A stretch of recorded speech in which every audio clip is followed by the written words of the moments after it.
monde, j'espère que vous allez bien. Aujourd'hui on se retrouve pour une nouvelle vidéo sur ma chaîne. Et aujourd'hui c'est une...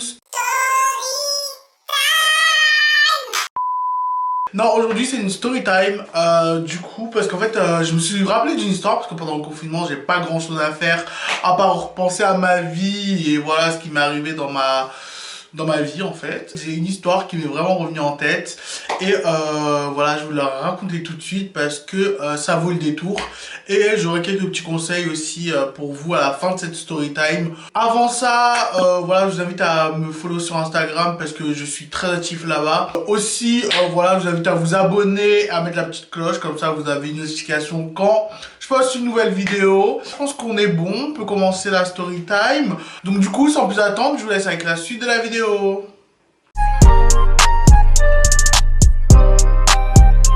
Alors du coup, en fait, cette story time, ça s'est passé il y a 6 ans. Donc en fait, je partais un jour à la gare faire des photocopies et tout pour mon brevet du collège, chose que je n'ai pas eu, quelle vie.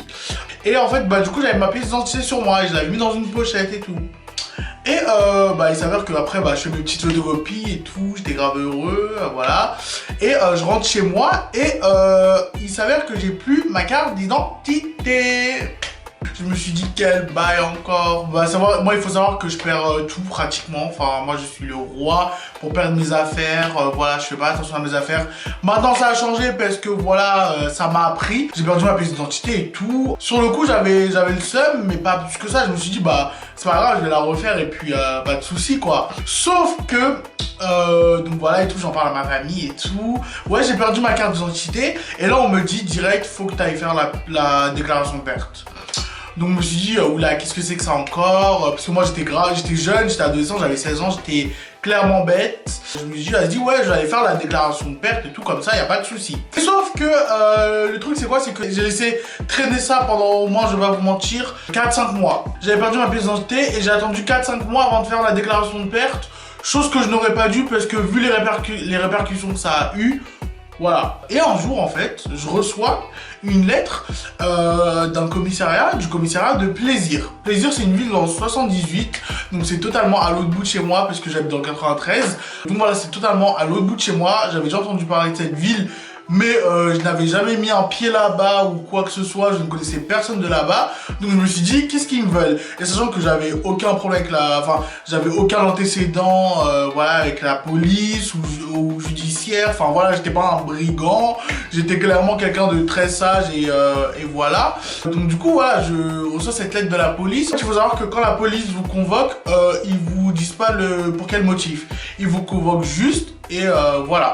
Je me dis mais quel bazar en fait, je me dis mais qu'est-ce que j'ai fait? Et clairement j'ai commencé à paniquer, même si voilà, même si j'avais pas forcément fait grand chose, même si j'avais rien à me reprocher, j'ai commencé à paniquer. Je me suis dit mais qu'est-ce que c'est que ça? Quel bazar et tout, enfin qu'est-ce qui m'arrive? Je vais finir en tôle, ça y est, ma vie elle est finie.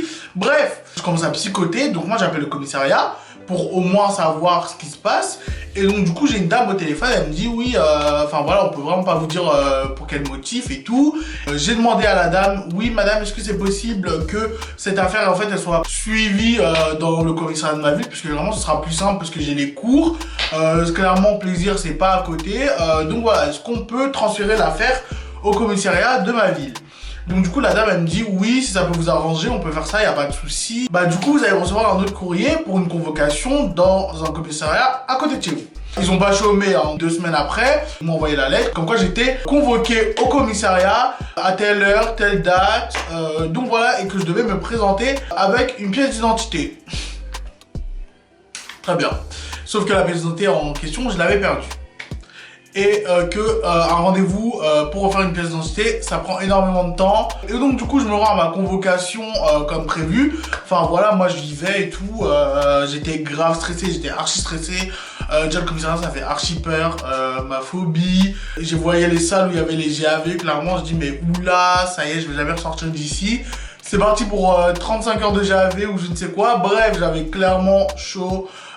J'avais archi peur, même si j'avais pas forcément grand chose à me reprocher. Quand on a affaire à des entités pareilles, c'est un peu impressionnant, ça peut être déstabilisant. Donc voilà, j'arrive dans le bureau du policier, je m'assois et tout. J'étais mineur, donc j'étais accompagné de ma mère à cette époque-là. Donc du coup, l'agent de police me reçoit et me dit oui, bonjour, on a retrouvé votre nom dans une affaire d'escroquerie et tout ça, en l'occurrence, dans une affaire de mandat cash. Escroquerie.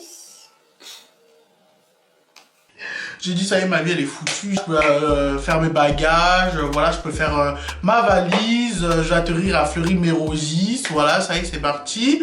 Moi je me voyais déjà en prison avec tous les délinquants, les détenus, les meurtriers, tout ça. Je me suis dit je vais pas faire long feu là-bas, je vais me tirer une balle, ça va être vite vu, voilà, je vais régler l'affaire. Donc du coup on aura quelques questions à vous poser. Je leur ai dit mais... Moi, j'ai joué la carte de la transparence lors de l'interrogatoire. Je n'ai clairement rien à vous dire. Donc, ceux qui savent pas ce que c'est le mandat cash, en fait, le mandat cash, c'est par exemple pour envoyer de l'argent à quelqu'un quand on n'a pas forcément de compte bancaire ou de choses comme ça. C'est-à-dire qu'en fait, on va à la poste ou chez Western Union, on envoie de l'argent à cette personne et c'est souvent utilisé par exemple pour des paiements sur le Bon Coin ou même eBay ou même par exemple pour envoyer de l'argent au bled ou des choses comme ça. Donc voilà, le mandat cash, c'est utilisé pour ces raisons-là. Donc il me dit oui, dans une affaire de mandat cash, voilà. Il m'a dit qu'il y avait 3 personnes qui avaient porté plainte car elles avaient été escroquées avec mon nom en fait. Et en l'occurrence, là dans la situation, en fait mon nom apparaissait parce qu'en fait je me présentais comme un vendeur de voitures. Donc voilà, un vendeur de voitures sur le Bon Coin. Et sur le Bon Coin, en fait, il y a des gens qui s'étaient intéressés, voilà, par certains modèles de voitures. Et en fait, ces personnes qui a escroqué sous mon nom n'acceptaient que les paiements par mandat cash, avec mon nom bien sûr. Donc en fait, c'est-à-dire que les personnes qui achetaient les voitures sur le Bon Coin lui donnaient une certaine somme. J'ai pas eu écho des sommes, mais je pense que pour des voitures, ça doit être quand même des sommes astronomiques. Et cette personne envoie de l'argent voilà, à l'escroc. Donc en fait l'escroc empoche l'argent, mais la personne qui a payé ne reçoit jamais la voiture. Donc voilà, c'est une escroquerie. Mon nom apparaissait dans plusieurs affaires, dans 3 affaires, et je me suis dit c'est quand même assez sérieux. Enfin voilà, je peux pas, enfin c'est quoi ce merdier là, je commence à me chier dessus. Je me suis dit non, vraiment, j'ai vraiment cru que j'allais avoir de très gros problèmes avec la justice. Une fois que le policier m'a énoncé les faits qui m'étaient reprochés, moi je lui ai dit monsieur, voilà, moi il y a 4-5 mois j'ai perdu ma pièce d'identité et j'ai fait la déclaration de perte. Sauf qu'en fait, le premier jour de mon rendez-vous au commissariat, je ne savais pas qu'en fait c'était pour ce motif-là, donc j'ai pas pensé à prendre la déclaration de perte ou quoi ou qu'est-ce. L'agent de police m'a clairement dit, ah, ça lui a fait tilt en fait. Parce qu'en fait, clairement, ça se voit quand quelqu'un vous ment et quand quelqu'un ne vous ment pas. Et moi, vraiment, quand l'agent de police m'a annoncé les faits qui m'étaient reprochés, j'étais désemparé, enfin, j'avais limite les larmes aux yeux, je me suis dit, mais... Et puis ma mère qui est en train de me défendre, en train de me dire ouais voilà mon fils c'est pas un délinquant, c'est pas ci, c'est pas ça. Donc voilà. Le policier me dit bah écoutez j'aimerais bien que voilà on reprogramme un rendez-vous et voilà et qu'à ce moment-là vous m'amenez la déclaration de perte. Comme ça votre nom en fait peut être écarté et comme ça vous avez un alibi comme quoi vous avez fait une déclaration de perte de carte d'identité, donc il y a de fortes chances que ce ne soit pas vous. Donc du coup un autre jour je me rends au commissariat, je lui donne ma déclaration de perte de pièce d'identité, donc voilà à ce moment-là il remplit des papiers et voilà il me dit que on vous tiendra au courant le plus vite possible. Voilà, ne vous inquiétez pas, je pense que c'est vraiment pas vous, c'est courant, voilà, ça arrive, c'est souvent le mode d'opération des escrocs. Pour l'escroc en question, c'était du pain béni, parce qu'il avait trouvé ma pièce d'identité par terre, donc voilà, ça pouvait être que, voilà, ça pouvait être que du pain béni pour lui. Je pense que j'étais tombé sur quelqu'un de mal intentionné qui a trouvé ma pièce d'identité, donc au lieu de la ramener à quelqu'un où j'ai trouvé, ou je ne sais pas, au lieu de la ramener au commissariat du coin, il l'a utilisé à des effets voilà, néfastes. Donc moi à ce moment-là, je me faisais quand même du souci, enfin voilà, j'avais archi peur, je me dis mais c'est quel merdier encore. En fait j'avais jamais été face à ce genre de situation, donc la première fois en fait ça fait super peur, le temps passe et tout ça. 1 an et demi après, cette histoire quand même elle a duré, 1 an et demi après en fait je suis convoqué par le commissariat de Évry qui m'appelle et tout et qui me disent oui voilà on a du nouveau sur l'affaire, sur votre affaire et tout ça. Est-ce que vous pourrez venir au commissariat d'Evry voilà, le plus rapidement possible? Est-ce qu'on pourrait programmer un rendez-vous? Comme ça, voilà, on vous explique ce qui s'est passé. Je me rends au commissariat d'Evry. J'étais en stress encore, dans l'attente de savoir ce qu'ils allaient me dire, s'ils avaient trouvé les malfrats ou des choses comme ça. Je suis reçu par un agent de police. Et l'agent de police, donc du coup, me dit que, voilà, ils ont retrouvé, en fait, les personnes qui avaient fait ça. Donc, comme quoi, ma pièce d'identité a été retrouvée à Evry. Parce qu'en fait, j'avais fait la déclaration de perte. Et la déclaration de perte, c'est très important. Je vais vous en parler après. Donc, du coup, voilà, comme quoi, ma pièce d'identité a été retrouvée à Evry, en possession de quelqu'un. En fait, je pense que ma pièce d'identité avait dû tourner. Les policiers me disent qu'en fait, c'était un réseau, en fait. C'était des Africains qui agissaient en réseau. Et du coup, voilà, ils se servaient de ma pièce d'identité pour faire plein d'escroqueries. C'est-à-dire que, excepté les escroqueries sur le bon coin au niveau de la voiture, il y a eu aussi 2 crédits qui ont été faits sur mon nom. Il y a eu des crédits qui ont été faits sur mon nom à partir d'une simple pièce d'identité. Comme quoi je me dis, mais c'est un truc de malade mental, comment c'est possible? Et donc du coup, le commissariat, ils ont été très efficaces puisqu'ils ont retrouvé ces personnes. Je crois qu'elles ont été mis en détention provisoire parce que je pense qu'il y avait pas mal de dégâts. Franchement, je suis choqué.